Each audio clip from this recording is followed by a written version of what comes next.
दापोलीत येऊन hidden place शोधताय, crowd पासून दूर जायचंय, शांतता हवी आहे, तर चला तर मग आज मी एक असं कॅफे दाखवणार आहे जे एस्थेटिक वाईब देणारं कॅफे प्लस रेस्टॉरंट सुद्धा आहे. दापोली डेपोमधून कोलथरे गावात येण्यासाठी बस आहे किंवा रिक्षा सुद्धा उपलब्ध आहे.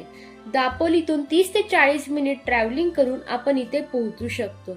बसमधून उतरून तेथील स्थानिक लोकांना विचारून कॅफे पर्यंत पोहोचू शकतो.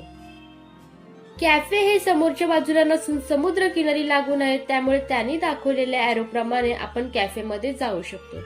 जाताना लागणारी नारळाची बाग तसेच जवळ येणारा समुद्र हवावासा वाटू लागतो.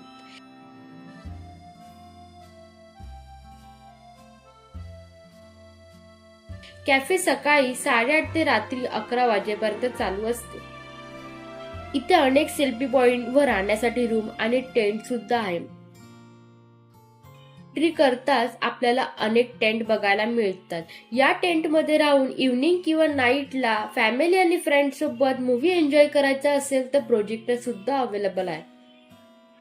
हार्ट शेप सेल्फी पॉइंट, झोपाळे, खेळण्यासाठी जागा, बॅडमिंटन हे सर्व या कॅफेमध्ये अवेलेबल आहे. येथील वातावरण खूप शांत आहे, जागा खूप स्वच्छ आहे. कॅफेमध्ये 3 ठिकाणी सिटिंग एरिया आहेत.